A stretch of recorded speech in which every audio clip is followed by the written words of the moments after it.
Amém, irmãos? Vamos abrir as nossas Bíblias hoje no capítulo 7 de Mateus,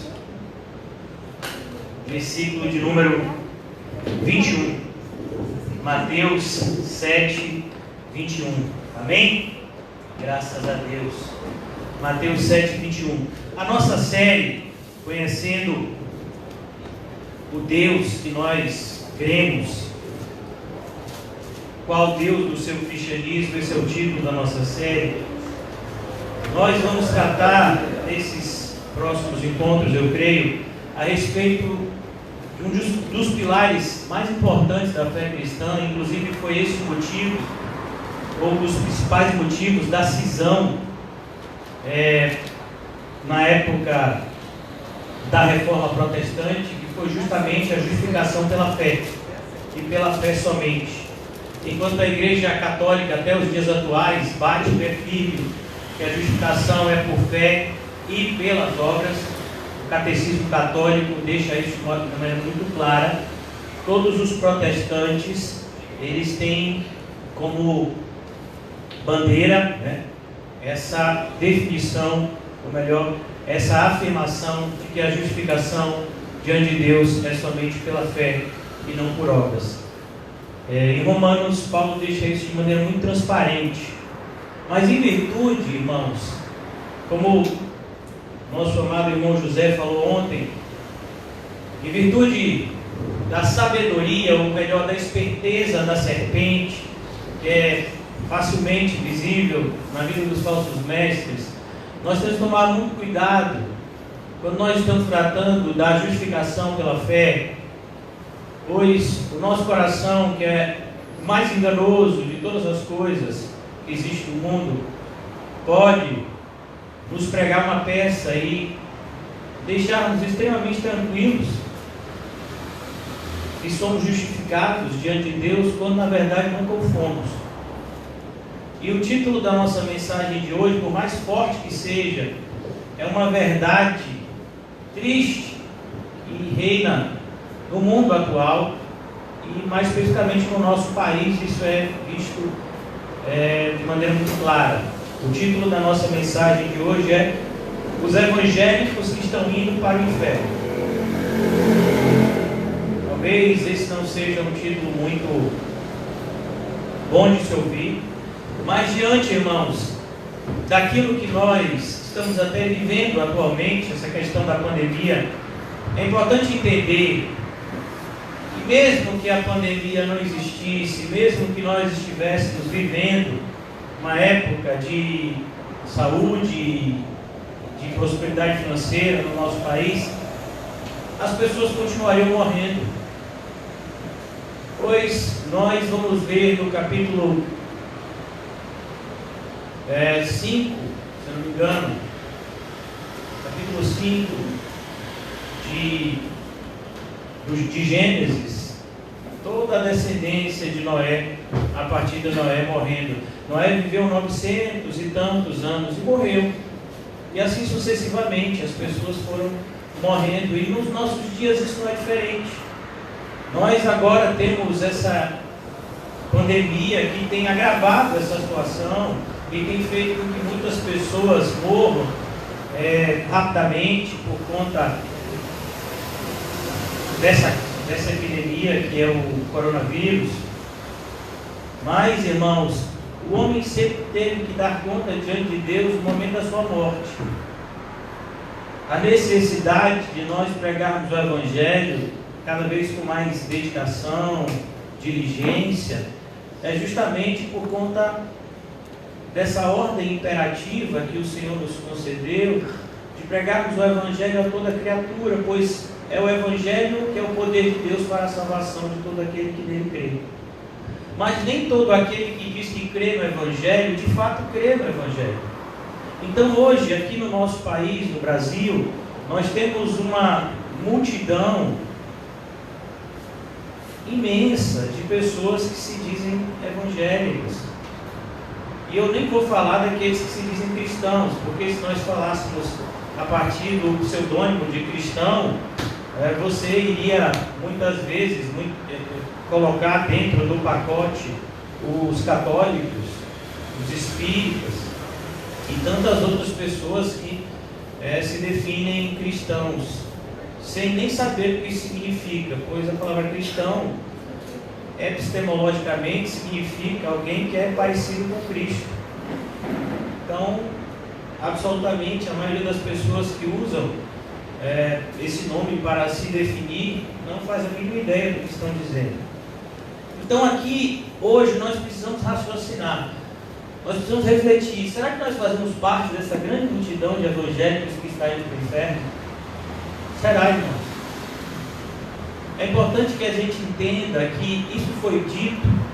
Nós estamos aqui em Mateus capítulo 7, eu anotei vários textos. Como disse o irmão José ontem, um terço de todo o Novo Testamento é só o combate aos falsos mestres e às heresias.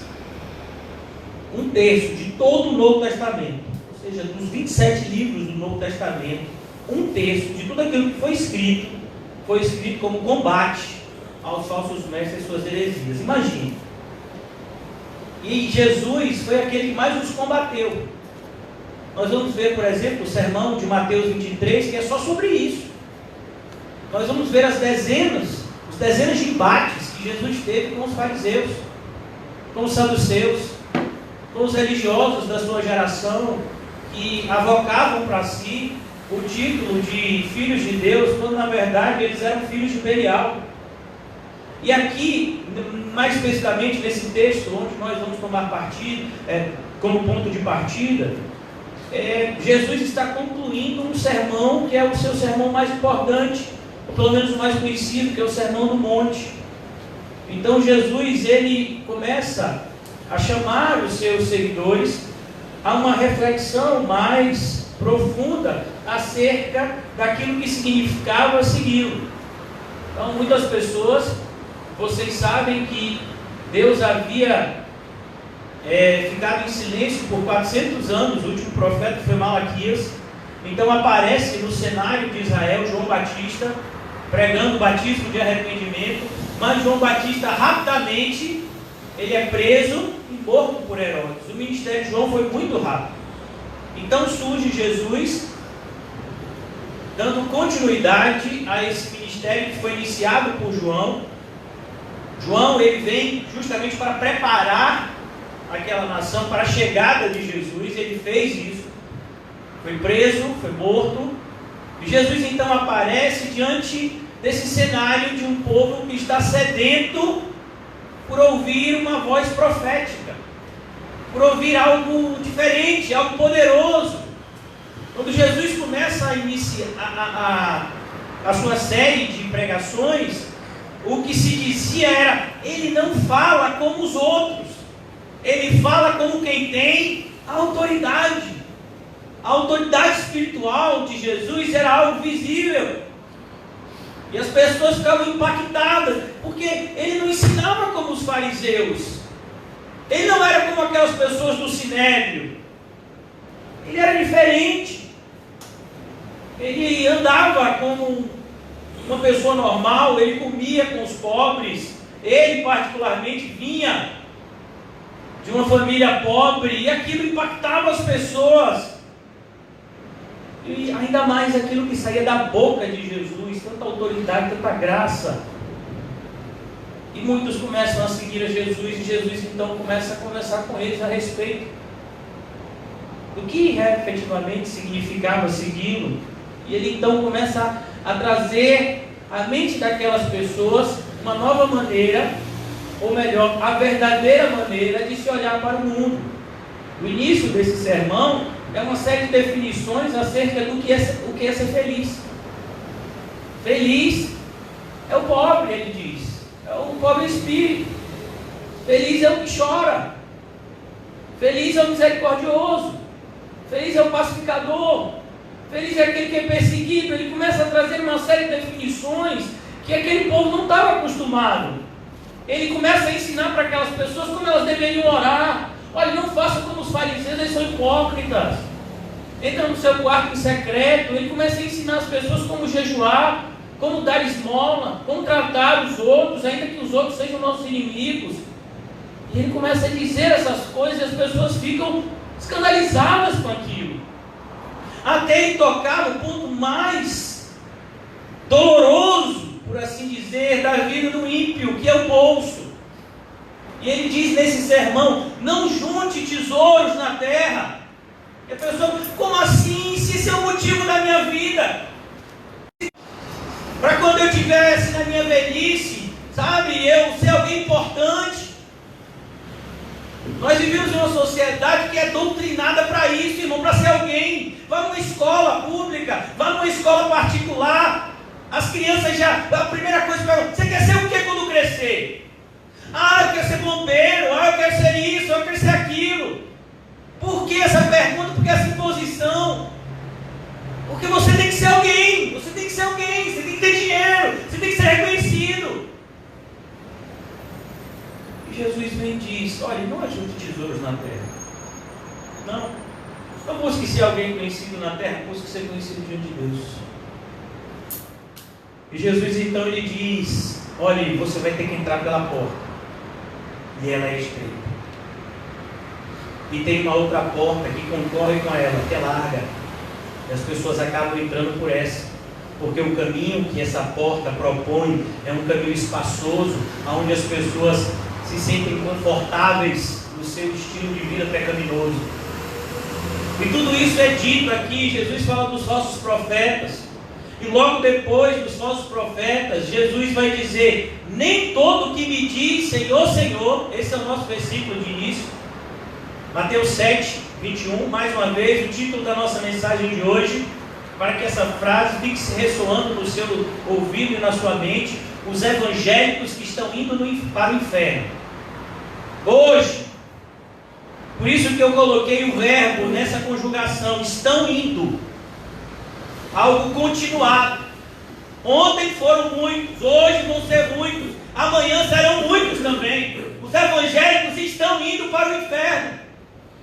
Mas eles são evangélicos, eles se batizaram, foi por imersão, eles fizeram profissão de fé, eles são dizimistas. Pastor, como você está dizendo isso, pastor?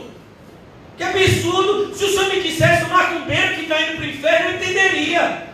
Se o senhor me dissesse o islâmico que está indo para o inferno, eu entenderia. Se o senhor me dissesse o ímpio que está indo para o inferno, eu entenderia. Mas o senhor está dizendo os evangélicos. Esse tipo de pessoa a gente já sabe. Mas você sabia que a maioria dos evangélicos vão para o inferno? Você sabia disso? Há 200 anos atrás, o mundo era moralmente muito mais apegado a valores da sociedade do que hoje. E um pregador chamado Charles Haddon Spurgeon, que você já ouviu falar centenas de vezes aqui na nossa congregação, que pregou para milhares de pessoas. Só na igreja dele existia cerca de milhares de lugares, eu creio que chega de 12 mil lugares, tinha um tabernáculo metropolitano, se não me engano era o nome da igreja que ele pregou durante toda a sua vida, 12 mil lugares. Ele disse: eu sei que a maioria das pessoas que eu preguei irão para o inferno. Que afirmação dolorosa. Isso era inclusive motivo da depressão dele. Depois de adquiriu depressão no início da sua vida adulta, com 20 e poucos anos, e até a sua morte, 56 anos, essa enfermidade emocional acompanhou.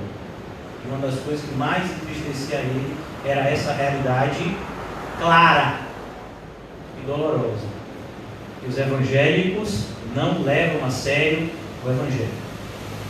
Essa é a realidade.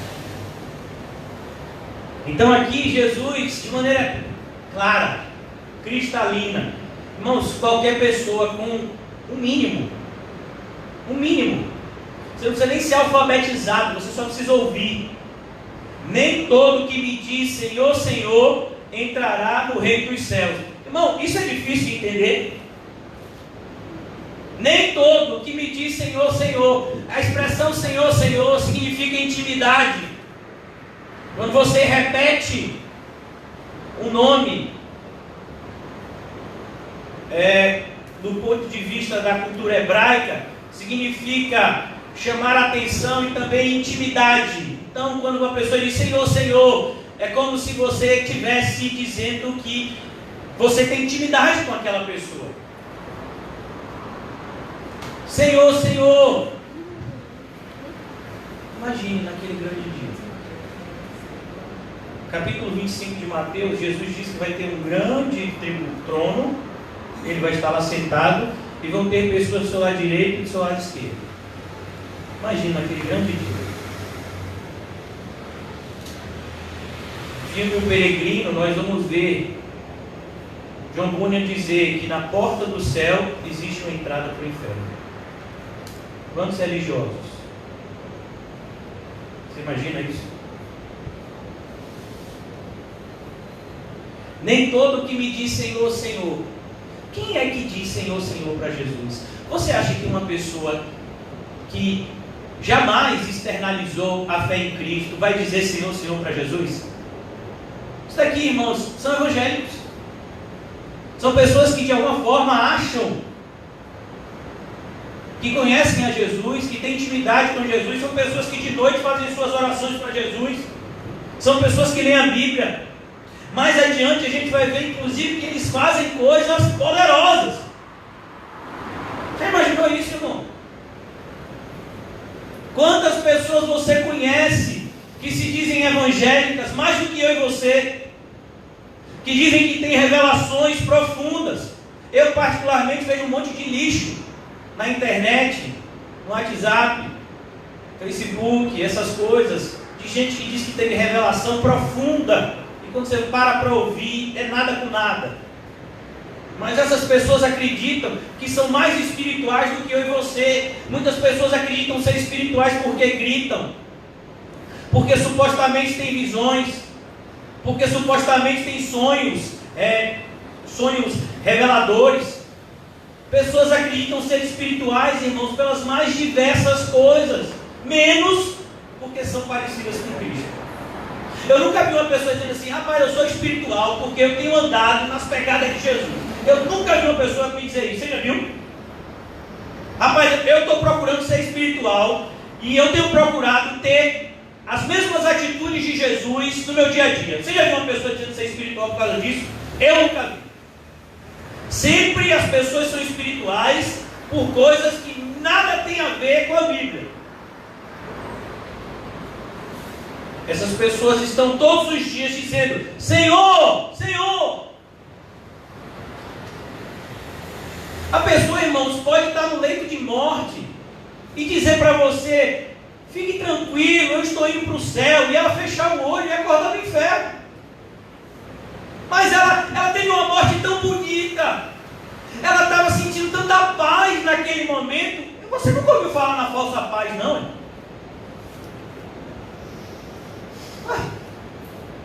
O que você acha que o islâmico sente quando ele coloca um colete de bomba e se explode? O que você acha? Foi dito para ele que se ele fizesse isso, ele teria um paraíso com 70 virgens por toda a eternidade, fora tantas outras promessas que o islamismo dá para essas pessoas.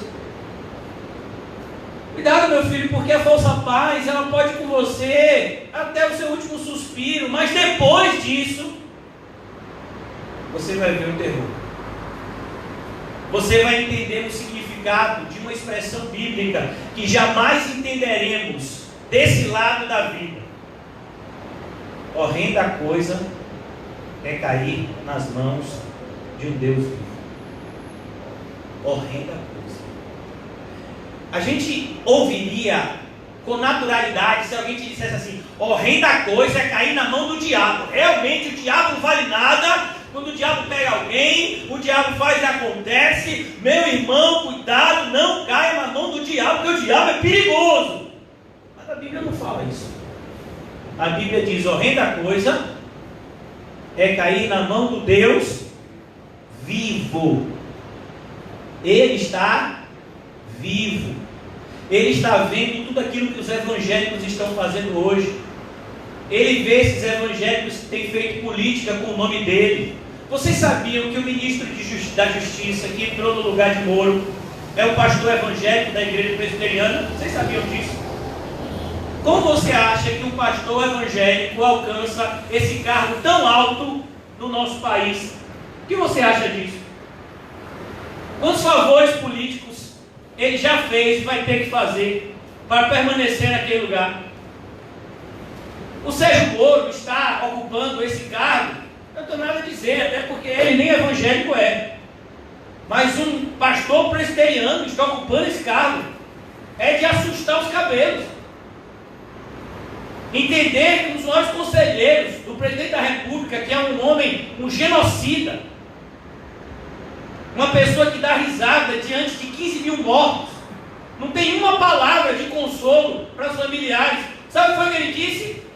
Quem é da direita toma cloroquina, quem é da esquerda toma tubaína. Ele disse isso no dia que o Brasil chegou à soma de 15 mil mortos, que morreram 1000 pessoas em 24 horas. Foi essa palavra que esse presidente, que diz cristão, disse para as pessoas. O mais assustador não é esse presidente, é a gama de pastores que dizem que esse presidente é um homem de Deus. É assustador.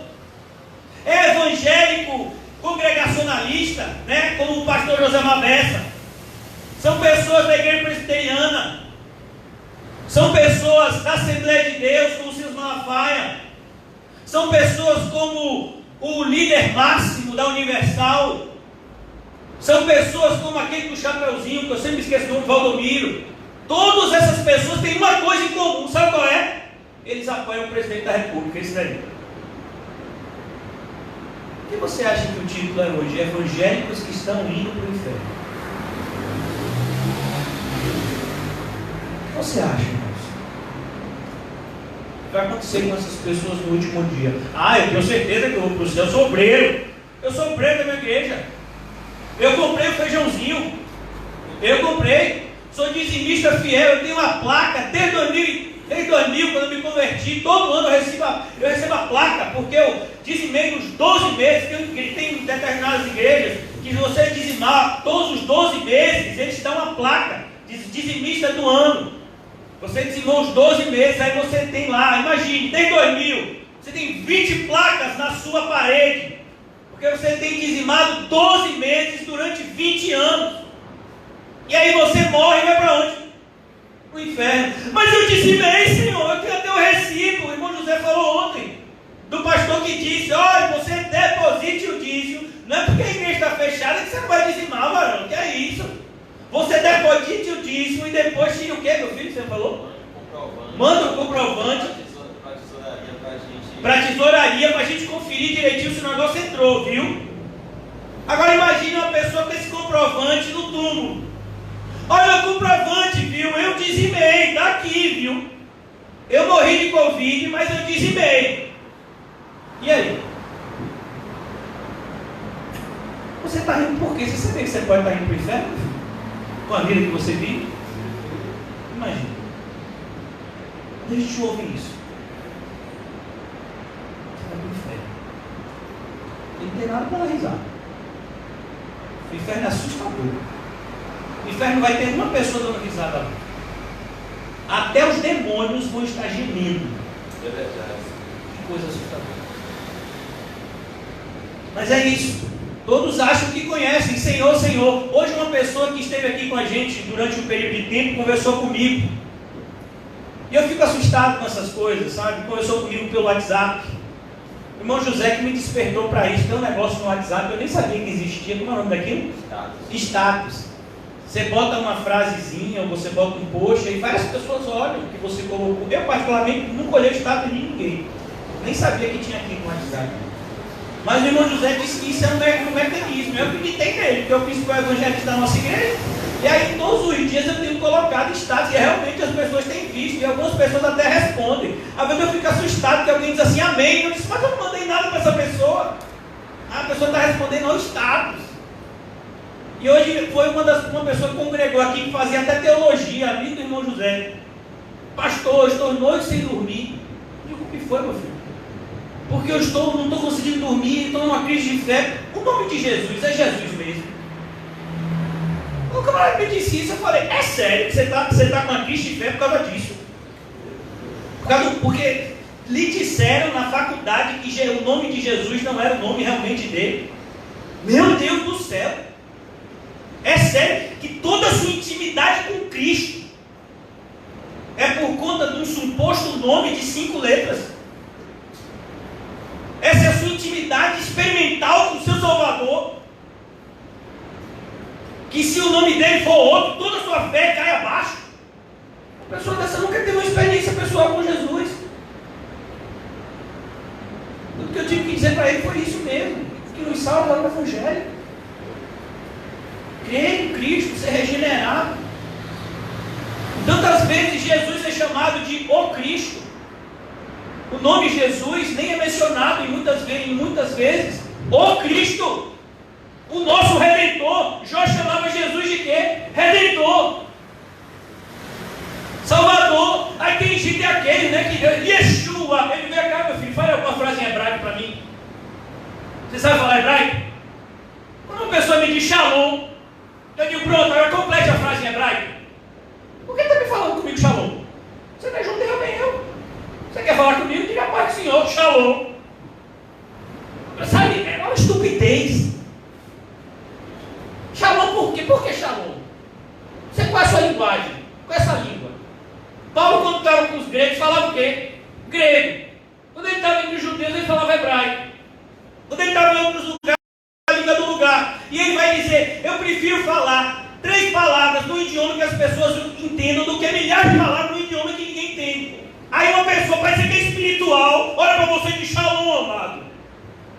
Primeiro você não devia nem dizer amado, você devia dizer em hebraico também, né? Você não está dizendo em hebraico Shalom? Yeshua. Meu filho, você é o quê? Você fala português, né? Na sua Bíblia, o nome é Jesus. Então a gente vive nesse, sabe, esse mundo onde as pessoas querem arrotar a espiritualidade sem nem entender o mínimo, que é Cristo e este crucificado. A pessoa nem entendeu a mensagem da cruz e quer dar uma de a pessoa mais espiritual da igreja. Por isso que o inferno está tão cheio de evangelho. Nunca entenderam o que é a verdadeira espiritualidade. É um caráter transformado. É um relacionamento pessoal com Jesus. O que você chama Jesus? Meu amigo, meu irmão, meu Salvador. De vez em quando eu falo com ele, meu tudo, meu rei, meu profeta, meu sacerdote, meu substituto. Ele é o meu pão, ele é a minha água, ele é o meu alimento, ele é a minha palavra, ele é a minha vida. E a gente vive nesse universo, irmãos, onde as pessoas se dizem evangélicos sem nunca terem tido um encontro pessoal com Jesus. E elas vão para onde? Para onde é que você acha que elas vão? E aí ele diz aqui no versículo 21, nem todo que me diz Senhor, Senhor entrará no reino dos céus, mas aquele que faz a vontade do meu Pai que está nos céus. E aí? Você faz a vontade do Pai que está no céu? Ô pastor, eu estou tentando. Você está tentando? Então me mostra. Me mostra que você está tentando. Me diga o que foi que mudou na sua vida hoje. Me diga como foi o seu dia desde que você acordou de manhã até agora. Como foi o seu tentar ser cristão? Me mostre as marcas de Cristo. Me diga qual foi a parte da sua carne que você esbufeteou para não ser condenado naquilo que você prega. Me mostre o seu cristianismo. Irmão, se você não consegue ver o seu cristianismo, imagine Jesus. E eu separei aqui, olha irmãos, eu podia ter anotado mais de 50 versículos bíblicos, mas eu separei só 13. Quando olhar, para a gente pensar um pouquinho. Abra comigo, por favor, em Oséias 8:2. Oséias 8:2. Sim. Sabe, esse problema não é um problema de hoje não, irmãos. O povo do Antigo Testamento tinha esse mesmo problema. Eles achavam que eram de Deus, sem ser. Oséias 8:2. Sabe como é que está escrito na minha Bíblia? Capítulo 8, o título dele: o castigo está próximo. Oséias 8:2. A mim me invocam. A mim me invocam. Quem está falando aqui é Deus. A mim me invocam. Me invocam. Nosso Deus, nós Israel te conhecemos. Israel rejeitou o bem. O inimigo perseguirá. Eles estabeleceram reis, mas não da minha parte. Constituíram príncipes, mas eu não o soube. Da sua prata e do seu ouro fizeram ídolos para si, para serem destruídos. O teu bezerro, ó Samaria, é rejeitado. A minha ira se acende contra eles. Até quando serão eles incapazes da inocência? O que vem de Israel é obra de artífice. Não é Deus, mas em pedaços será desfeito o bezerro de Samaria. Sabe o que o Senhor está dizendo? O culto de vocês é idólatra. Eu não recebo a adoração de vocês. Não é a mim que vocês estão adorando. Irmãos, quando uma igreja se reúne e alguém toma o microfone na frente e diz: ah, porque eu era pobre, e aí eu vim nessa igreja e comecei a vir para os cultos, participar das campanhas, e hoje em dia eu tenho 10 lojas, 20 funcionários e tenho um salário de X. E aí você vê toda aquela igreja, quase 5.000 pessoas sentadas. Oh, glória a Deus, aleluia. Você acha que é a Deus que eles estão adorando? Você acha mesmo que Deus está naquele lugar? É exatamente o que Oséias está dizendo. Irmãos, você acha que um cristão, uma pessoa que ama a mensagem da cruz, uma pessoa que valoriza o sangue de Jesus como a sua própria vida, uma pessoa que tem na palavra de Deus o seu alimento diário mais do que o pão que ele come, você acha que uma pessoa conseguirá ficar 5 minutos numa falsa igreja dessa? Onde as pessoas nem usam mais o nome de Jesus, diz: eu sou tal denominação, eu sou tal denominação. Sabe quantos cristãos, ou melhor, quantas pessoas têm essa denominação? 4,5 milhões. Quando vai fechar a conta dos evangélicos do nosso país, essa denominação tem 4,5 milhões de pessoas. 4,5 milhões de evangélicos que estão indo para o inferno, só dessa denominação. Só dela. Pastor, alguma pessoa dessa denominação pode ir para o céu? Pode, se ela sair de lá. Se ela ficar lá, é porque ela aceita tudo que está acontecendo lá dentro. Poderão 2 andarem juntos, se não estiverem de acordo? Pode. Por que aquele falso mestre está lá? Porque o falso crente está ali sentado. Ele não é vítima, ele é cúmplice. Eu só falei de uma denominação.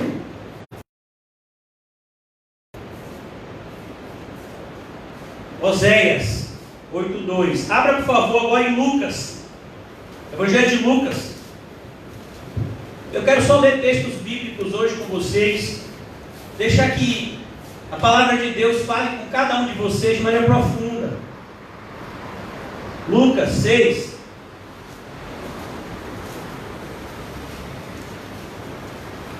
Lucas 6, a partir do versículo 46, diz assim: por que me chamais Senhor, Senhor, e não fazeis o que eu mando? Jesus faz a mesma pergunta de Mateus 7. Por quê? Por que você está me chamando de Senhor? Eu não entendi. Você não faz o que eu mando. Por que você está me chamando de Senhor? Olha, irmãos, isso aqui nada mais é do que aquilo que foi dito lá em Malaquias. Abra agora em Malaquias capítulo 1. Quero mostrar para vocês, irmãos, que tanto no Novo quanto no Antigo Testamento, a palavra de Deus é a mesma. A fé verdadeira é uma fé transformadora. Se a sua vida não tem dado os frutos devidos, é porque você ainda não foi enxertado na videira verdadeira que é Cristo. Malaquias, capítulo 1. Malaquias capítulo 1, a partir do versículo 6. Preste bastante atenção, irmãos. Eu gostaria que vocês imaginassem que a sua vida depende da exposição de hoje. Porque para alguns ela vai depender. O filho honra o pai. Amém? Isso é um consenso. Um dos primeiros mandamentos é: honra o teu pai e a tua mãe. O filho deve honrar o pai. Amém? O filho honra o pai, o servo a seu senhor. O servo deve honrar o seu senhor, ele deve obedecê-lo. E aí Jesus, baseado nessa frase, nessa afirmação, Malaquias, agora, da parte de Deus, vai dizer: se eu sou o pai, ele diz: eu sou o pai de vocês, evangélicos. Evangélicos, vocês oram, Pai nosso que está no céu, não é isso, evangélicos? Evangélicos, vocês me chamam de pai, não é? Não foi assim que Jesus nos ensinou a orar? Quando você se dirige ao Deus Todo-Poderoso que criou o céu e a terra, se você de fato é um regenerado, você tem autoridade, você tem esse direito, não conquistado por você, mas conquistado pelo sangue de Jesus, de chamar Deus de Pai. Deus conquistou em Cristo todos aqueles que creram, deu-lhes o poder de serem feitos filhos de Deus. Evangelho de João, capítulo 1. Então, se eu sou o pai, se eu sou o pai de vocês, onde está a minha honra? É Deus que está perguntando aqui. Sabe, o pessoal tem mais medo do coronavírus, de pegar coronavírus, do que de pegar. Sabe disso? O pessoal tem mais medo de ficar sem dinheiro aqui na terra do que ficar sem dinheiro no céu.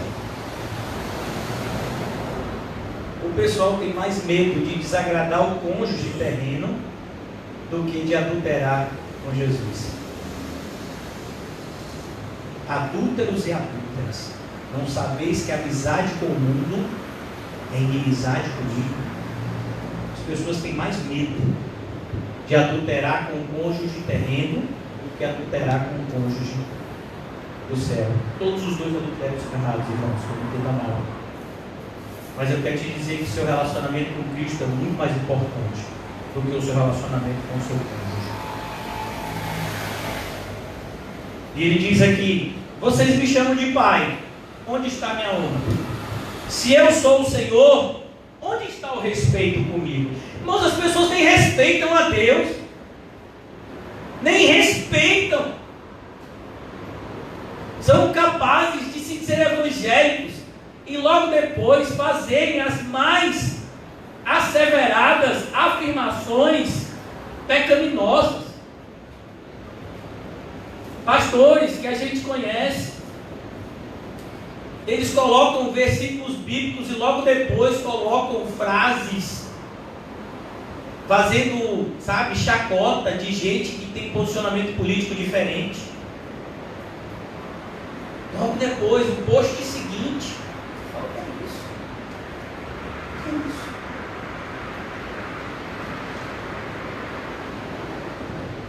Onde está o respeito? Deus,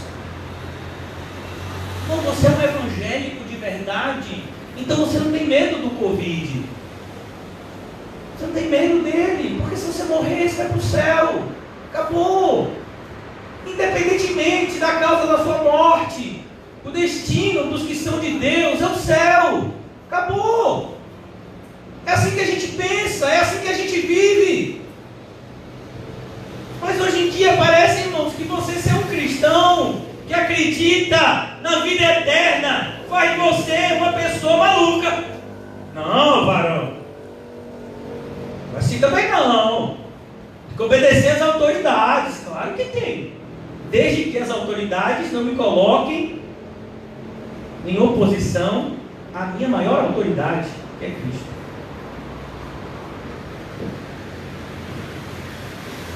Diz o Senhor dos Exércitos: a vós outros, ó sacerdotes, que desprezais o meu nome.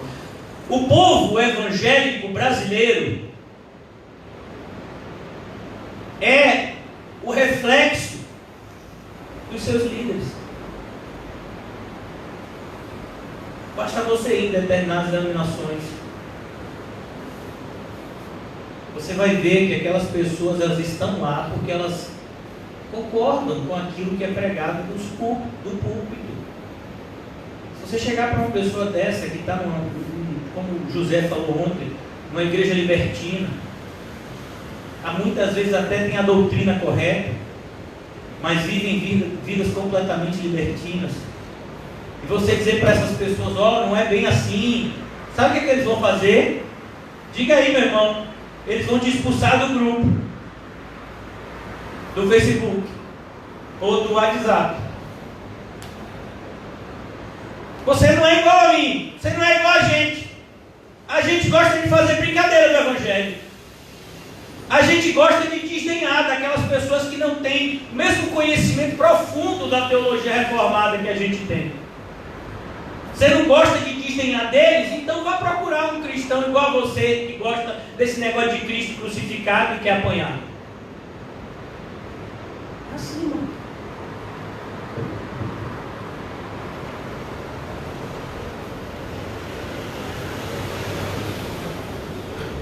Vós dizeis: em que desprezamos nós o teu nome? Olha a hipocrisia. Já pensou? O Senhor está repreendendo algumas pessoas, como por exemplo a gente faz aqui muito na igreja. Irmãos, a gente tem que ser crente de verdade. Não pode ser crente só da boca para fora. A gente precisa abraçar o Evangelho e viver o Evangelho. Mas pastor, o que eu estou errando? Meu filho, você não está nem vindo para a igreja. Ah, pastor, mas precisa, porque a gente para ser crente precisa ir para a igreja? Não, precisa não. É o contrário, quem é crente deseja ir para a igreja. Alguém obriga você a respirar? Você está respirando porque estou lhe obrigando? Alguém diz: respira oxigênio, bora rapaz, respira oxigênio, bora, eu quero ver respiração. Alguém vai dizer isso para você? Não, meu filho, você deseja respirar. Aí você, se tiver oxigênio. O Senhor Jesus nos concede o privilégio de estarmos em uma família, ouvirmos a sua palavra, servirmos num serviço que até os anjos desejam, mas Ele concedeu a nós esse privilégio. E aí tem gente que diz: não, mas eu sou crente até embaixo d'água. Não, meu filho, você é um desses crentes que vão para o inferno.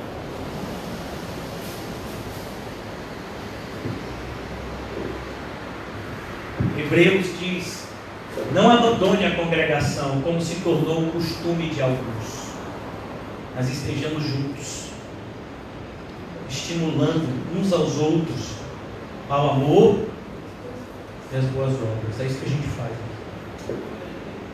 Não importa a quantidade de pessoas, não importa a raiva das pessoas em relação àquilo que está sendo pregado, é o que a gente vai falar. Ele diz aqui, versículo 7: ofereceis sobre o meu altar pão imundo. É isso que muitas pessoas fazem. Eles oferecem sobre o altar pão imundo. O que é isso, irmãos? Será que alguém pegava um pão, sujava no lixo e depois oferecia? Não, o que tornava aquele pão imundo era a mão hipócrita do ofertante.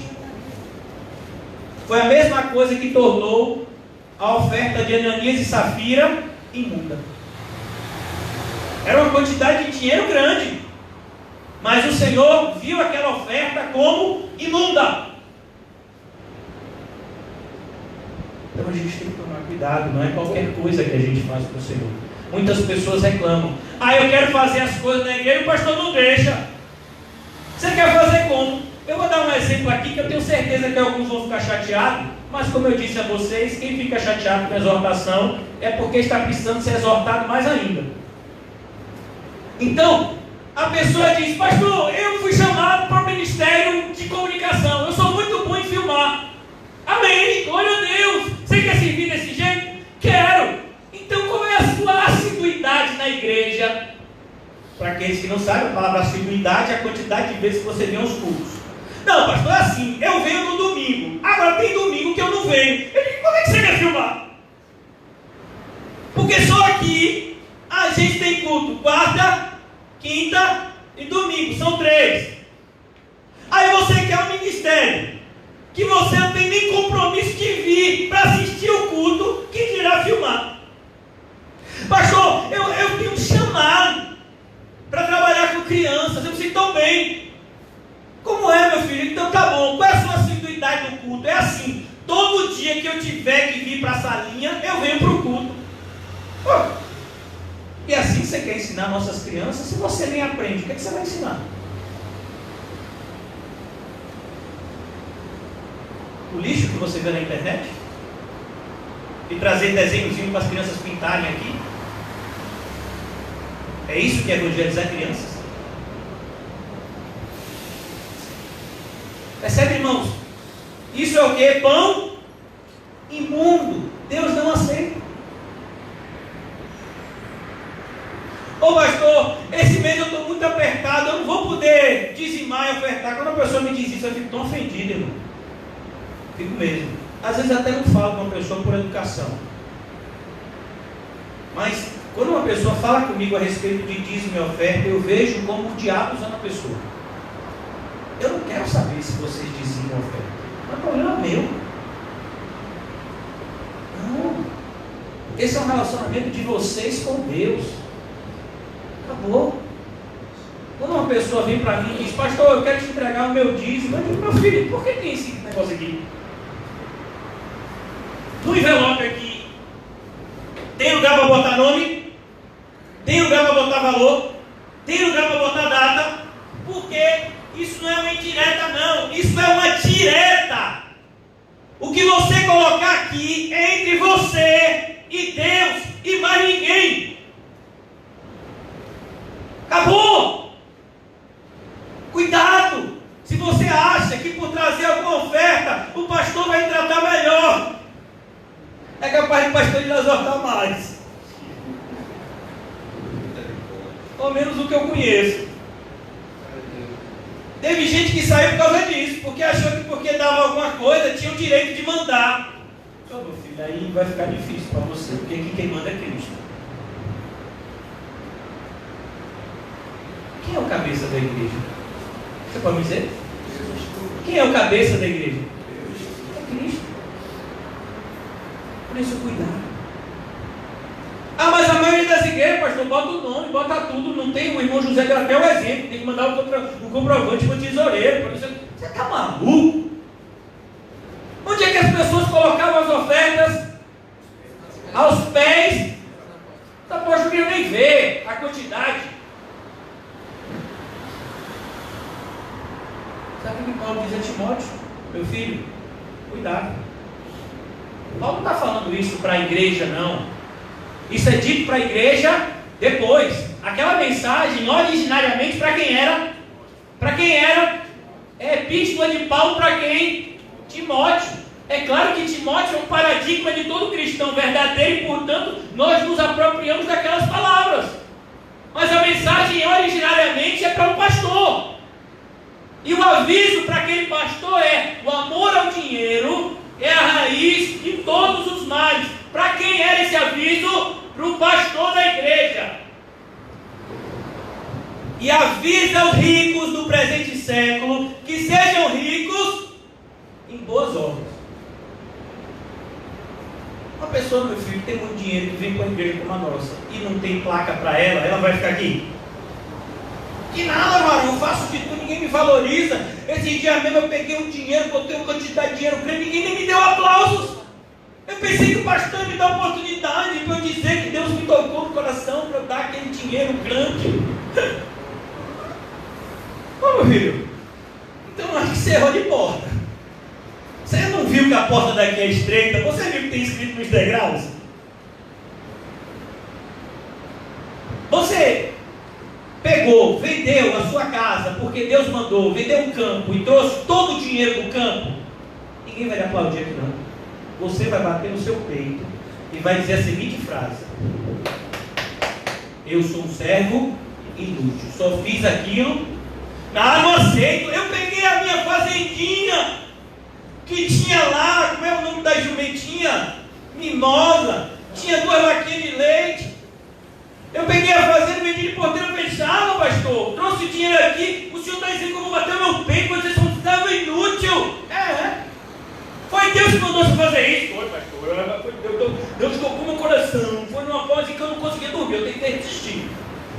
Deus já mandou eu fazer isso tem 2 anos.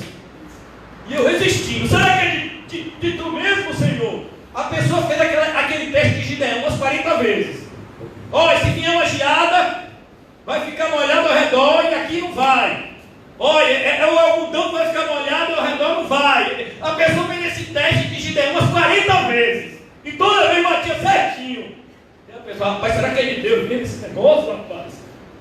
Vender a vazina e ofertar tudo. Rapaz, acho que é o inimigo. Repreendido o inimigo. Aí no dia que a pessoa fez, ela quer aplauso. Quem mandou você fazer isso? Foi Deus. Quem te deu o campo? Foi Deus. E aí quer dizer que você está pegando o que é de Deus e está devolvendo para Deus e você quer aplauso? Você já imaginou? Vamos imaginar a irmã aqui, ela como uma senhora, eu aposto que ela deve ter várias canetas na bolsa, né? Homem que não gosta de filtro, homem que é igual a eu e José. Você tem uma caneta para me emprestar? É sempre assim, quem não leva. Aí vamos imaginar que no final José pega a caneta dela emprestada, aí devolve a caneta para ela. Ela tem que agradecer por José devolver? Ou é José que agradece por ela ter emprestado a caneta? Você já imaginou que loucura? Você pega algo que foi Deus que te deu, que você usou por um tempo, aí depois você vem, devolve e você quer que Deus te agradeça? Cara de pau. Por que você acha que Malaquias está dizendo que o pão é imundo? Porque o relacionamento era assim. Era um relacionamento de barganha. Olha Deus, eu estou dando, viu? Olha Deus, eu estou dando, viu? Olha Deus, não se esqueça que eu dei. Eu estou dando porque eu sei que lá na frente o Senhor vai me dar mais. Pô, não, você está dando porque lá atrás Deus já tinha te dado. Você pode dar alguma coisa que Deus não tinha te dado antes? Quando Jó perdeu tudo, ele disse que quem foi que tinha dado tudo? Deus. E quem tirou? Então, ele tinha que reclamar alguma coisa. Ele tinha que reclamar alguma coisa. Então, irmãos, a gente vive numa sociedade religiosa altamente herética nos seus fundamentos. Parece que Jesus está com a cuia na mão, pedindo que a gente o adore.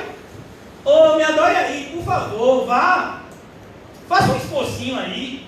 Teve uma vez uma pessoa que disse: ó, pastor, eu não gosto muito da igreja não, mas eu vou lá na igreja para te dar uma moral. Eu digo: meu filho, se você vier para a igreja para me dar uma moral, enfim. Porque eu não fico feliz por bancos ocupados.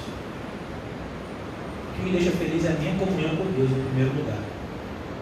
Em segundo lugar, quando eu vejo pessoas dando frutos dignos de arrependimento. Isso me deixa muito feliz. Não bancos ocupados. Ofereceis sobre o meu altar pão imundo, e ainda perguntais: que havemos profanado? A cara de pau do povo. Ô Senhor, o que a gente está fazendo? Esse é o mesmo povo que Jesus está dizendo: vocês me chamam Senhor, Senhor. É como, sabe, aquele cenário, a gente sempre, pelo menos eu, sempre imaginando um anjo com um livro na mão. Pois a Bíblia diz que tem um livro que tem escrito o nome dos eleitos, não é isso mesmo? Aí você fica lá, você lá na porta, né, de entrada: olha o meu nome aí, pode olhar. Olha, como é seu nome? É com N? É, com N. Olha, sou eu, eita Jesus, me ajuda, Pai. E aí você vai lá: olha aí. Não estou vendo aqui nenhum Nizam. Aqui não tem. Você é Nizam, que é neto? Eu tenho, porque tem aqui, tem bisneto também. Bisneto está aqui hoje. O bisneto está aqui, mas neto, rapaz, pô, Jesus, olha direito aí. Já imaginou? Seu nome não está lá. E aí? Tem como o senhor dar uma ajeitada aí, pegar uma canetinha aí, botar meu nome aí, ainda que seja lá no final? Não, esse livro aqui não sou eu que escrevo não. Ele foi escrito antes da fundação do mundo. Por isso que Jesus, quando os discípulos voltaram de 2 em 2, a gente fez, a gente aconteceu. Jesus, o evangelismo foi massa. A gente alcançou almas. A gente fez milagre, a gente expulsou demônio. Jesus, o evangelismo que a gente fez foi de poder, Jesus. Jesus disse, como está? Não fica alegre com isso não. Como assim, Jesus? Não fique alegre com isso. Não. Fique alegre pelo nome de vocês. Está escrito no livro da vida. Percebe, irmãos, que o que Malaquias está dizendo aqui é tão moderno? Em que te havemos profanado? Nisto que pensais, a mesa do Senhor é desprezível. Sabe o culto que você fez tanto esforço para estar aqui? Todos vocês que estão aqui fizeram muito esforço para estar aqui hoje. Somos poucos, mas só nós sabemos quão custoso foi. Quantas lutas com dragões nós tivemos que travar para estar aqui. E tem pessoas que acham que esse momento é desnecessário. Sabia disso? Rapaz, a sua igreja vai ter culto. Não, rapaz, diga lá pro pastor, para que fica na casa dele, bota uma câmerazinha, a mesma câmera que ele usa aqui. E aí ele fica lá na casa dele, a gente fica na nossa, e aí fica todo mundo de boa, protegido. Porque esse momento aqui que nós temos é desprezível para alguns. Desprezível. Sabia que diziam isso da palavra de Paulo? Que o que Paulo falava era desprezível, que a aparência dele era feia. Vocês estão dizendo que a mesa do Senhor é desprezível, quando vocês adoram ao Senhor de qualquer jeito. Olha, irmão, eu separei em 13 textos, eu só estou no terceiro. Lucas 13, 25. Vamos rapidamente, eu já vou concluir, não vou falar todos os 13 textos, não. Lucas 13, 25.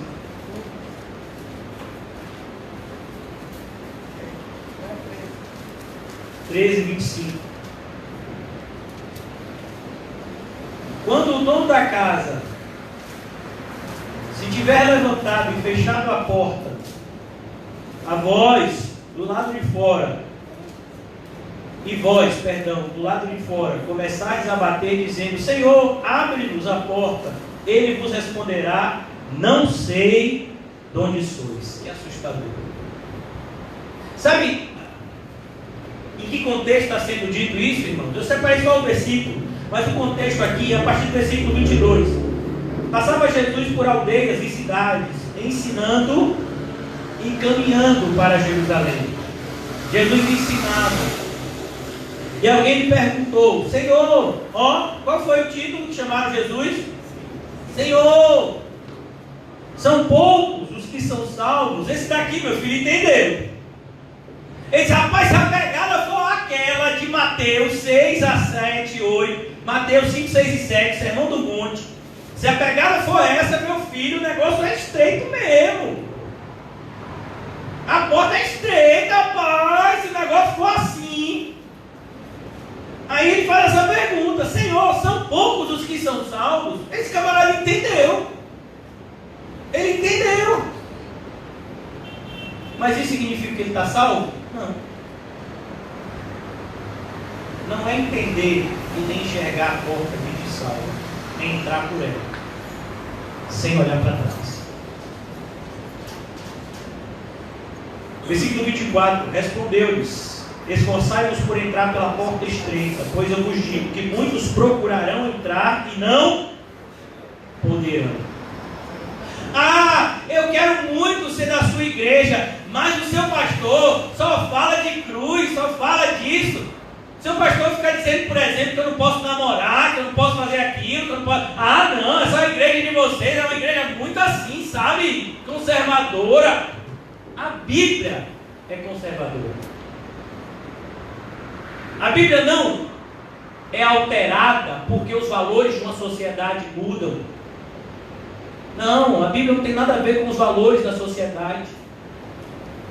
A Bíblia revela os valores de Deus. Nós é que devemos nos adequar, não a Bíblia que deve se adequar a nós. E alguém diz: eu gostaria, meu irmão, até de ir para a igreja de vocês, mas aquela palavra que o seu pastor prega é muito dura. Ele fica falando, inclusive, é uma coisa que eu não gosto de outras igrejas. Ele fica falando que não existe pastora. Ele fica falando que ministério de jovem não é algo bíblico. Ele fica falando que não deve ter, sabe, um evangelho para crianças. Ele fica falando que não deve ter encontro de casais. Ele fica falando que eu tenho que renunciar a tudo. Ele fica falando que eu não devo buscar satisfazer os meus prazeres. Eu não quero esse tipo de coisa não. Eu quero alguém que me motive, sabe, a ir lá na minha loja, ganhar muito dinheiro, fazer satisfazer as minhas vontades, comprar o que eu gosto. Eu quero um pastor que me coloque para cima. Meu filho, um pastor que te coloca para cima está te levando para baixo. Pastor verdadeiro tem que te colocar para baixo, para você ir para cima. Mas a gente não gosta dessa verdade. A gente gosta de alguém que venha e massageie o nosso ego.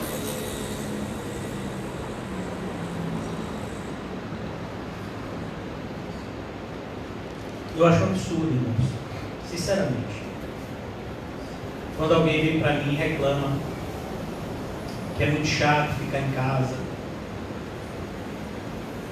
que a pessoa se sente, apertado em casa. Meu filho, você já ficou no caixão? Você acha melhor você ficar em sua casa ou você ficar no caixão? O que é chato para as pessoas ficarem em casa? Eu estou falando para os ímpios. O ímpio que fica dizendo: eu preciso de psicólogo porque eu estou me sentindo mal, eu estou ficando em depressão em casa. O ímpio, e aí tem psicólogos que dão apoio. As pessoas estão se sentindo mal em casa.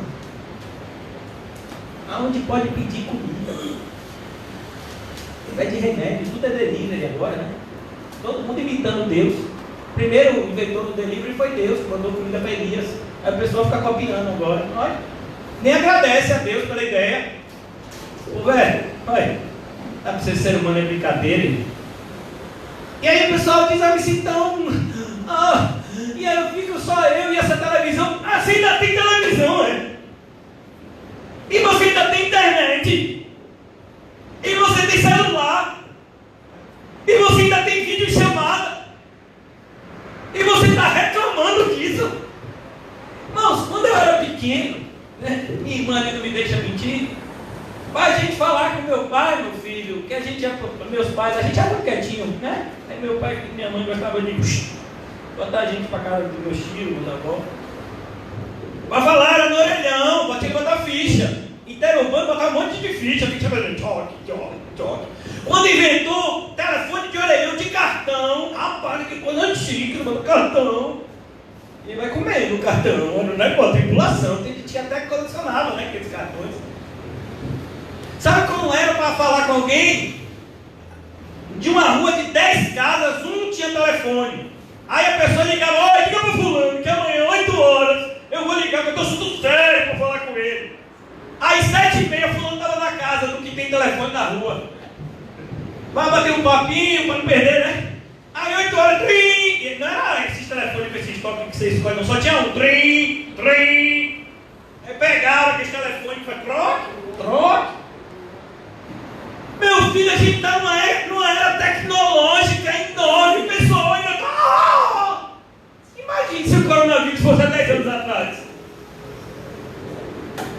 Para você ver como o ser humano é tão egocêntrico. O ser humano não está satisfeito com nada, ele reclama de tudo.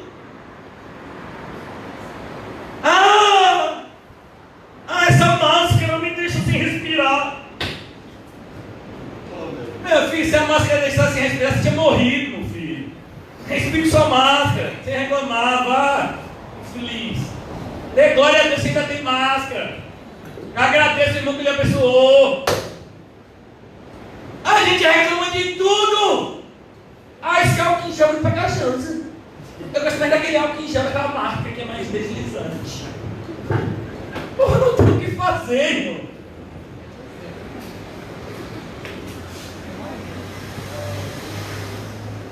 E Jesus está dizendo aqui para esse pessoal, Lucas 13, está batendo na porta, né? Eu não sei quem você é, eu não sei, quem é você? Não, eu sou camarada da igreja, eu sou fiel, Senhor. Não perdi um culto pela internet. Eu sou o maior cristão digital do século XX.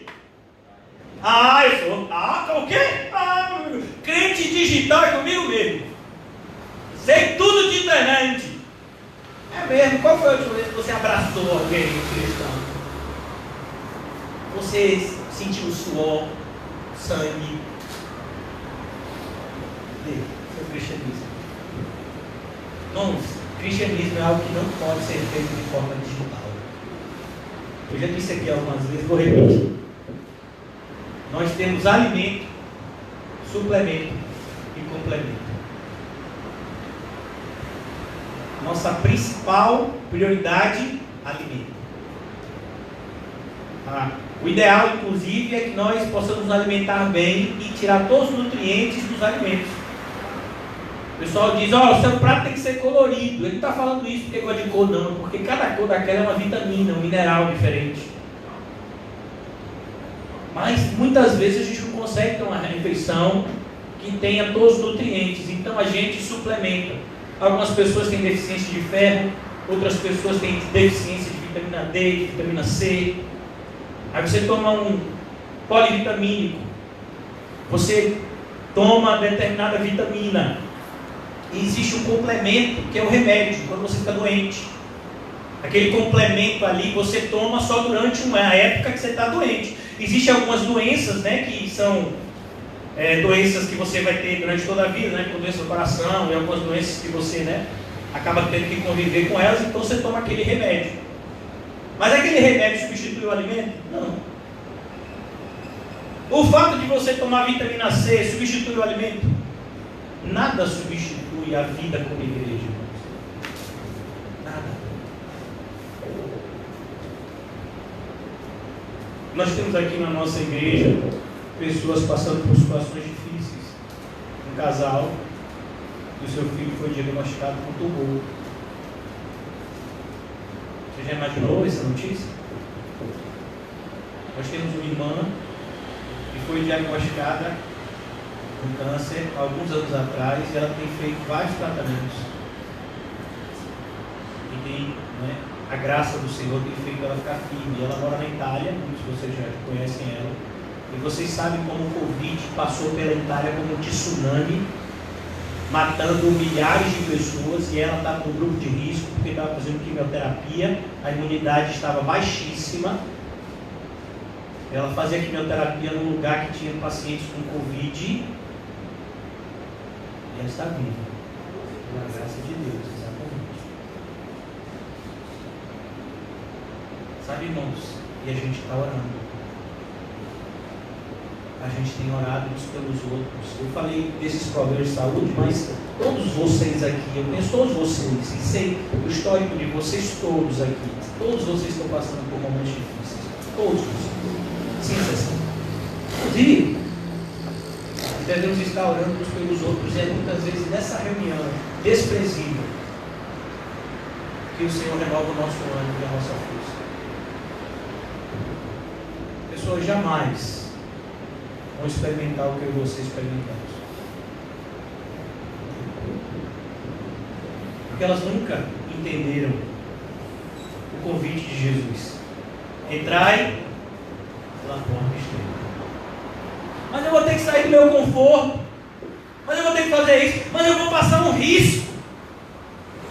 Meu filho, a sua vida é um risco. E o maior risco é você viver no inferno. Sabe, irmãos, eu tenho pensado seriamente a questão da morte.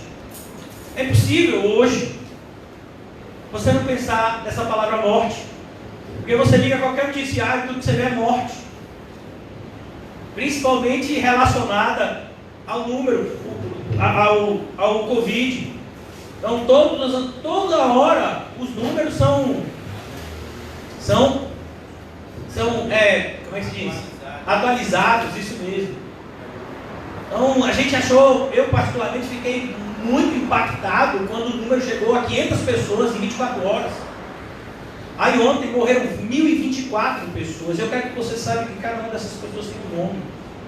Tem pai, tem mãe, tem filho, tem endereço. A gente trata às vezes, né, como se fosse um número. 1.024 pessoas, ó, que número grande. Eu fiz, se fosse um só, já era muita gente. E a gente fica pensando nisso, a morte. Só que a questão toda, irmãos, é que a morte, ela não é boa e nem é ruim. A morte é só um meio de transporte para uma outra etapa da nossa vida. Pelo menos se você é evangélico, é nisso que você acredita. Amém? O título da mensagem qual foi hoje? E eu creio que a gente não vai terminar ela hoje, por causa do horário, provavelmente amanhã. Eu vou dar continuidade. Os evangélicos que estão indo. Então, esses evangélicos, eles acreditam nisso que eu estou falando para vocês. E a morte é uma passagem para uma outra etapa da nossa vida. Então o problema, irmãos, não é a morte. O problema é para onde as pessoas vão. E o que vai dizer para onde as pessoas irão é como as pessoas viveram. Ah não, pastor, mas a salvação é pela fé. Claro que é pela fé. Mas pela fé você vive uma vida diferente, irmão. A Bíblia vai falar do novo nascimento. É o novo nascimento. É o convite para uma nova vida. Aquela vida que a gente vivia antes, acabou. A gente tem agora uma nova vida. E Jesus chega a dizer: quem não nascer de novo, não vai para o céu. O apóstolo Paulo, seguindo esse ensinamento tão precioso de Cristo, ele diz: somos uma nova criatura, tudo se fez novo. Tudo se fez novo. Em Colossenses, o pessoal estava discutindo coisas secundárias. E Paulo chega para aqueles cristãos em Colossos e diz: ó, o negócio é o seguinte, Jesus é tudo. E se nós já ressuscitamos com Cristo, busquemos as coisas que são do alto. Por isso, irmãos, eu quero perguntar a vocês, de maneira muito direta: você já entrou pela porta? Ou você só está olhando ela? Eu quero terminar na noite de hoje lendo uma passagem que está em Tiago, capítulo 1. E eu vou concluir aqui. Se Deus permitir estarmos vivos amanhã, vamos dar continuidade a partir daqui. Tiago, capítulo 1. Amém? Tiago 1. Tiago, capítulo 1, versículo 22.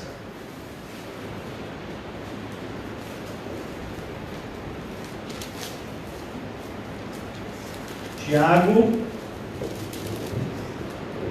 22.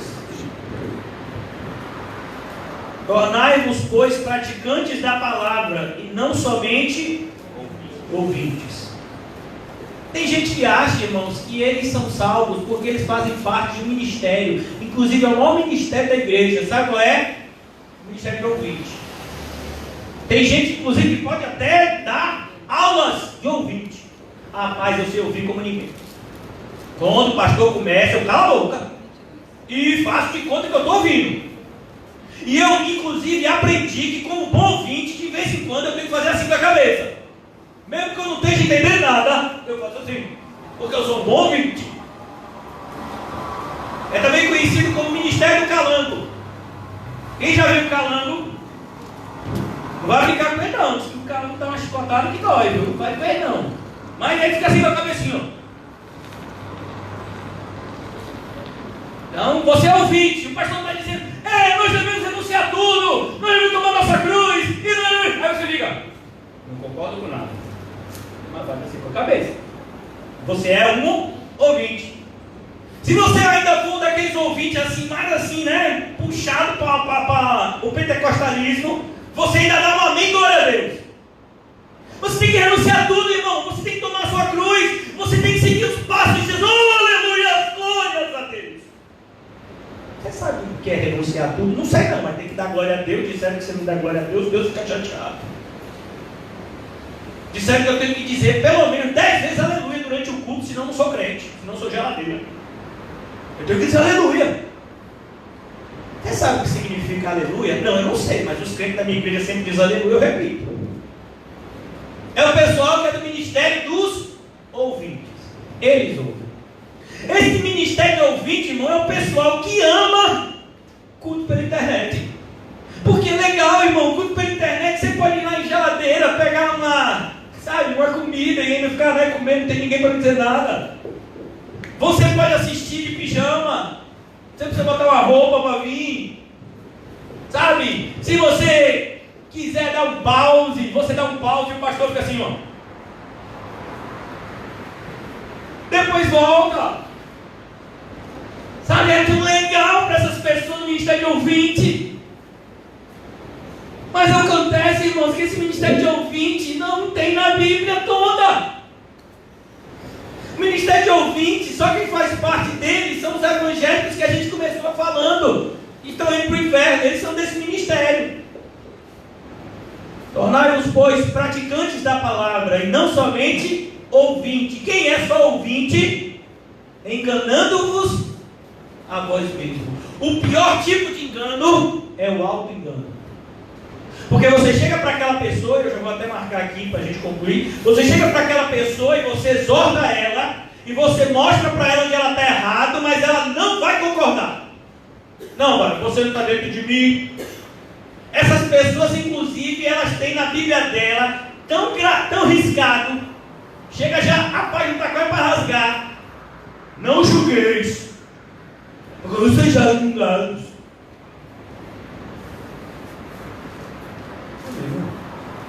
Quer dizer que quando uma pessoa mostra que você está errado, você diz isso para a pessoa. Foi isso que Davi disse a Natan. Davi disse para Natan o quê? Natan, muito obrigado. E você percebe que o relacionamento de Natan e Davi fica tão estreito, que quando Davi tem vontade de construir um templo para Deus, ele vai falar com quem? Com quem? Porque se ele tivesse ficado chateado com Natan, ele ia falar alguma coisa para Natan? Que nada, mano, aquele profeta veio aqui, botou de uma cara, disse que eu estava todo errado, então eu não vou contar mais nada para ele. Não, ele reconheceu Natan como boca de Deus na vida dele. Então quando ele teve esse desejo da parte de Deus, de construir o templo, a primeira pessoa que ele quis falar foi com quem? Foi com Natan. Chama lá Natan, que eu falo com ele. Eu fiquei muito triste outro dia, lembrando que eu estou aqui no palácio e que o Senhor fica em tendas. Não, a gente tem que construir uma casa para Deus. Quem foi que Davi dividiu isso? Com Natan, o mesmo que repreendeu ele. E que deu uma notícia séria, que José até falou ontem. Olha, Davi, a espada jamais se apartará da tua casa. Sabe quem foi a boca de Deus para dizer isso para Davi? Natan. Se fosse hoje em dia, meu filho, no contexto da gente evangélica, a gente queria mais conta com Natan. Eu sei até que o que ele está falando é verdade, mas que nada, mano, falou na mão grosseria.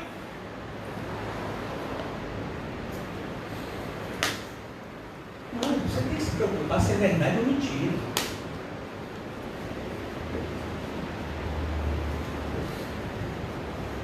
Sabe, é por isso que é tão sério o que eu estou dizendo aqui para vocês hoje.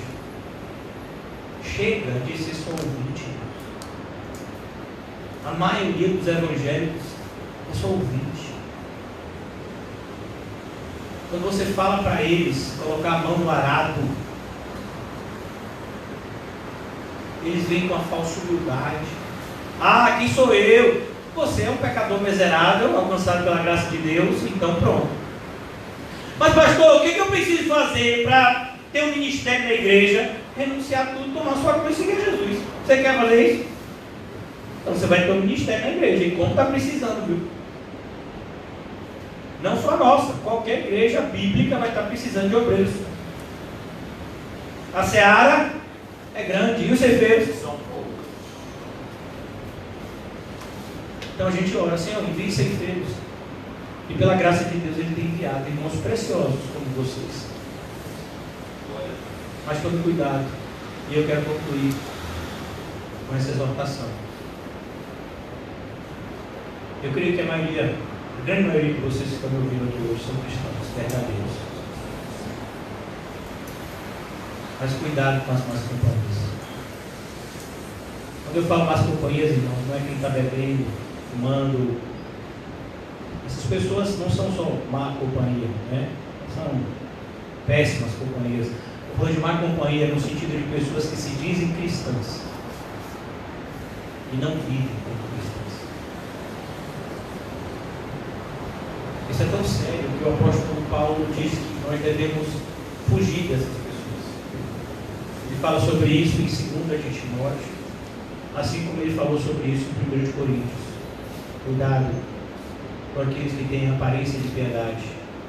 Foge desses. Cuidado com aqueles que dizendo-se irmãos. Cuidado. Cuidado com aquilo que você ouve. Sabe, irmãos, recentemente uma pessoa veio até mim. Só pastor, nós estamos fazendo culto em casa. Talvez a pessoa até esteja assistindo e fique chateada comigo, mas como eu já disse, né, já estou acostumado. Estamos fazendo culto em casa, estamos acompanhando um livro, e nós estamos estudando aqui em casa. E você acha que é isso que você crente? Lê um livro. Ler um livro vai fazer de você crente. Mas a única coisa que ler um livro pode fazer com você é tornar você mais culpado. Se você está lendo um livro que diz o que é ser cristão e você nem parte da igreja você é, tem um problema muito grave nesse livro que você está lendo.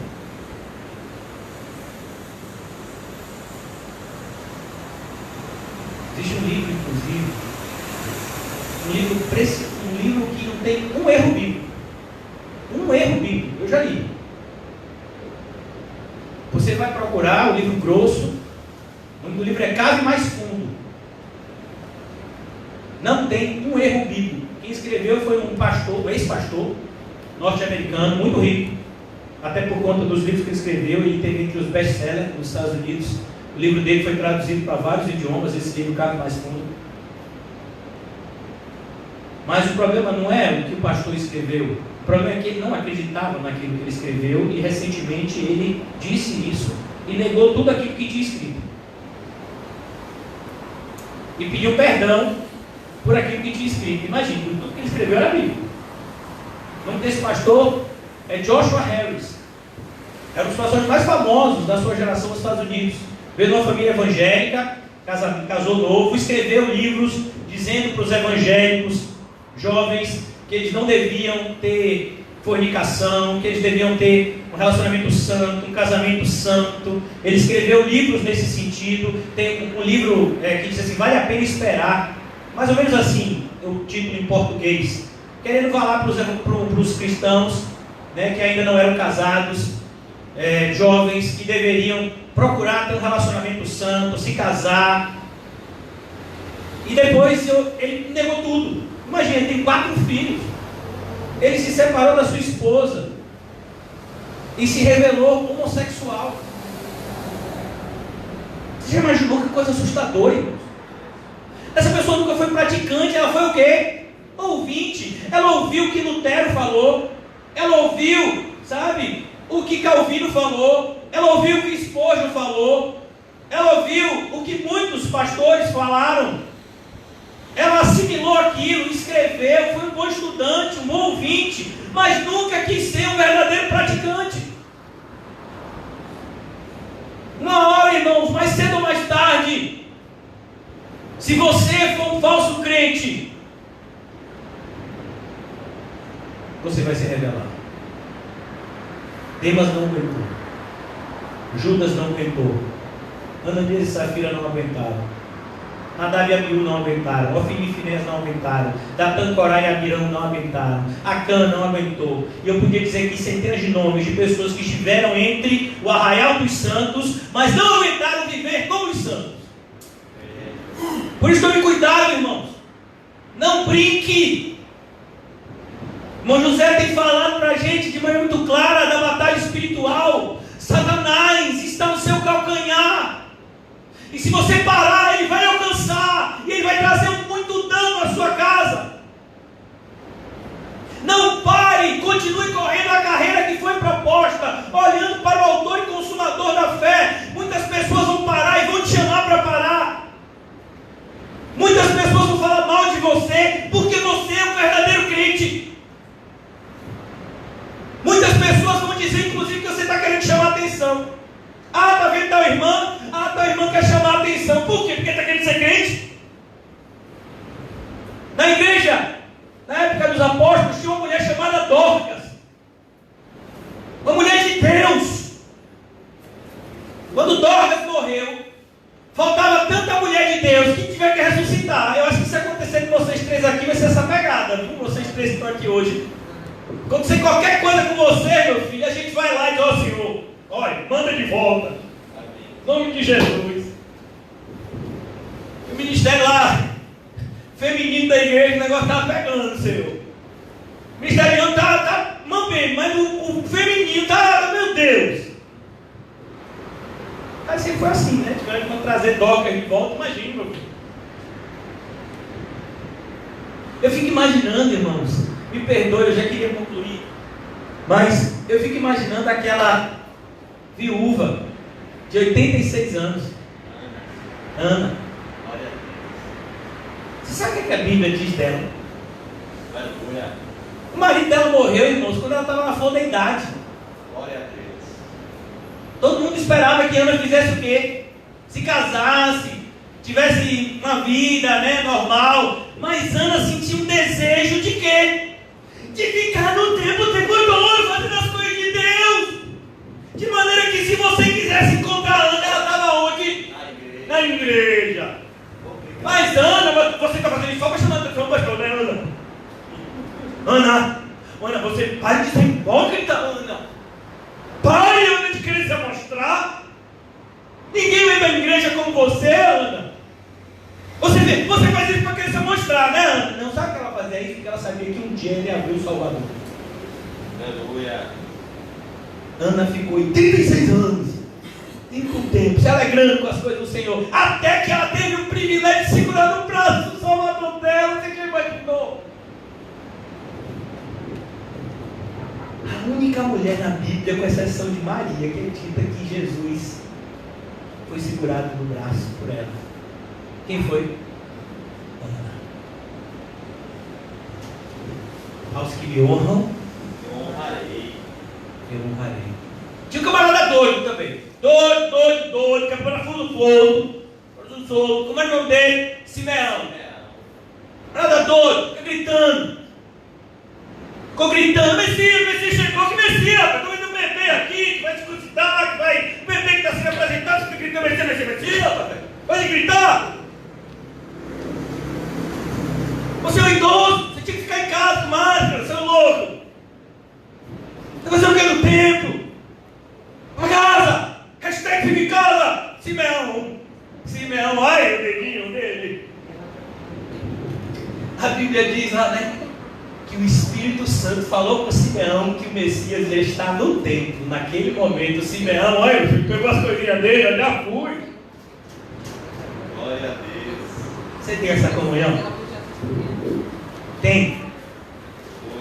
Eu vou dizer para você, para concluir, irmão, vale a pena servir a Deus, não somente na próxima vida, mas nessa também. É verdade. Nada se compara, nada se compara com a alegria de quem caminha com Cristo. Vai conversar com Enoque, vá. Pergunta se Enoque queria deixar de andar com Cristo. Enoque, eu vou te dar uma BMW. Enoque, eu vou te dar uma casa de praia do valor de 5 milhões de dólares. Enoque, eu já marquei o encontro de você com o presidente dos Estados Unidos, nem do Brasil, dos Estados Unidos. Enoque disse, para cima de mim, eu vou andar com o Senhor do universo. Se eu não me engano, essa frase ele Spurgeon. Ele falou isso para os jovens pastores. Quando alguém chamar você para ser rei de uma nação, Não se rebaixa a isso. Deus te chamou para pregar a palavra dele. Você já imaginou isso? Não se rebaixe a ser rei. Eu não estou falando isso só no ofício de pregador. Porque todos nós aqui, se somos servos de Deus, estamos no mesmo patamar. Cada um de nós. Eu não estou num patamar de superioridade. Só estou nesse tablado aqui porque eu sou baixinho. E se eu fosse mais alto, talvez nem no tablado eu estivesse. Nós todos temos o privilégio de servir aquele que até os anjos fecham os olhos para servir. E a gente serve a ele de olho aberto, adorando a aparência santa e preciosa dele. Jesus Cristo totalmente desejado. Tem uma música, irmãos, que sempre me impactava. Essa música, quando eu ouvia assim, eu chorava. O nome da música era Quem é Esse? E eu ficava impactado por causa do trailer, assim, né? Não tem trailer, na verdade, que essa música nem é de um grupo famoso, se ficou famoso, deve ter ficado famoso agora, mas eu ouvi essa música há quase 10 anos atrás. E durante dias eu ouvi essa música e eu chorava compulsivamente. E a música é mais ou menos assim: quem é esse que vai subindo carregando uma cruz? Aí tem uma parte assim da música que diz assim: que olhar é esse? Você já sentiu Jesus olhando para você? Que olhar é esse? O olhar que confrontou Pedro, sabe? O olhar que se despediu de João. João, eis aí a tua mãe. Mulher, eis aí o teu filho. O olhar que olhou para aquela que ninguém queria olhar, que era a mulher samaritana. O olhar que olhou para uma endemoniada chamada Maria Madalena, 7 demônios. O olhar que fixou-se junto com o olhar de um homem riquíssimo, mas desprezado, chamado Zaqueu. Que olhar é esse? Que muda tudo. O olhar que olhou para Mateus e disse: Mateus, segue-me. E ele largou tudo e seguiu a Jesus. O olhar que olhou para Pedro e seu irmão André, pescando no mar da Galileia. Deixem essas redes aí. As redes que vocês vão usar são outras. Vocês não vão pescar mais peixes, vocês vão pescar homens. Você já viu esse olhar, irmãos? Você já sentiu esse olhar olhando para você? Por que você acha que Paulo estava disposto a morrer? Eu não tenho a minha vida como preciosa, é o que ele dizia, por causa daquele olhar. E aí ele sentiu tão forte aquele olhar que ele disse: irmãos, vocês têm que buscar conhecer o amor de Deus que excede o conhecimento. Como Paulo conheceu isso? O olhar de Cristo. Olhar. Como é que a gente corre a carreira? Olhando para quem? Para o autor e consumador da nossa fé. E quando você olha para alguém, você olha para onde? Para o olho dela. Você já percebeu quando a gente conversa com alguém? A gente começa olhando o olho. Eu oro, irmãos, para que esse olhar nos visite, para que a gente não seja só ouvinte, mas praticante. Que a gente não venha sentir vergonha do Evangelho, mas exortar aqueles que têm envergonhado o Evangelho. Como disse o irmão José, mas é tão preciosa. Pessoas que têm envergonhado o Evangelho. Pessoas que dizem que são cristãs e fazem coisas que até os ímpios ficam escandalizados. Nós devemos exortá-las, dizer para elas: cuidado, porque o inferno está cheio de evangélicos. Não seja mais um nesse número. Ó Deus, nos ajuda nessa noite a termos em nós, Senhor, a certeza da salvação. Não por meio do auto-engano, mas por meio, Senhor, de uma testificação do alto. Ajuda-nos, ó Pai, a cada vez mais andarmos nas pegadas do Teu Filho, nosso Salvador. Pelo poder do Espírito, Senhor, sejamos nova criatura. Não nos deixe, Senhor, renegar o Teu nome, rejeitar o Teu Evangelho. Para quem nós iremos? Para o mundo? Quem nós de fato amaremos, se não Te amarmos acima de tudo e todos? Ó Deus, que as Tuas palavras ardam no nosso coração, assim como arderam no coração daqueles 2 discípulos ao caminho de Emaús. Que nós possamos ver Jesus em cada palavra da Escritura.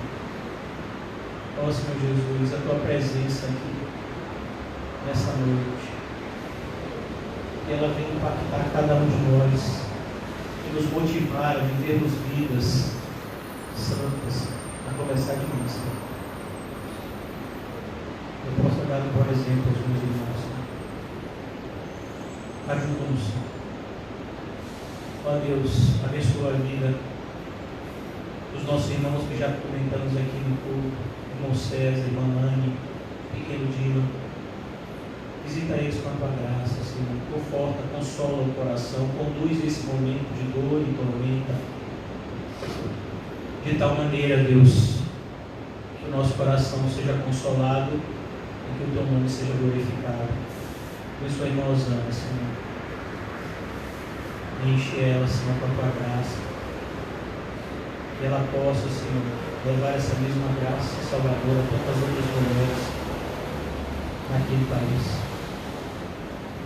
Ó Deus, abençoa a irmã Gisélia, a pequena Helena.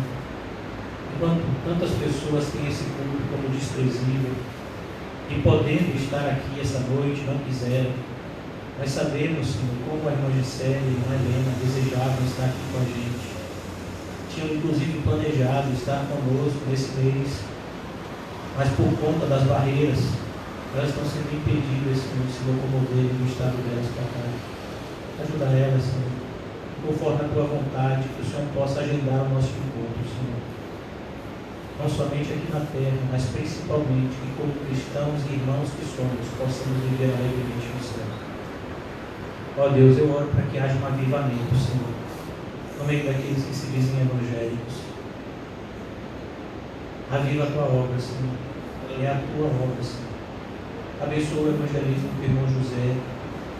Tem sido, Senhor, motivado, impulsionado, cheio do Espírito Santo para fazer, Senhor. Ajuda-nos a apoiá-lo, pois é a Tua vontade, Senhor, não é a dele, é a Tua vontade que ele divulgue, Senhor, o Teu Evangelho de salvação nos 4 cantos. Ajuda-nos a apoiá-lo. Abençoa, Senhor, a nossa pequena congregação, tanto aqui na Boca do Rio, quanto no Alto das Pombas, no Córrego de Farias, em tantos quantos lugares for da Tua vontade nos levar, que nós possamos ir, pois é o Espírito que sopra para onde quer, como o vento. Peço que sejamos nós, novas criaturas, guiadas não mais por vontade própria, mas pela vontade do Senhor e Salvador Jesus Cristo. Despede-nos hoje, Senhor, debaixo dessa paz que excede o entendimento. Em nome de Jesus. Amém? E graças a Deus. Amém, irmãos? Saúde-se alegremente com o olhar santo e diga para você, com toda a convicção do seu coração: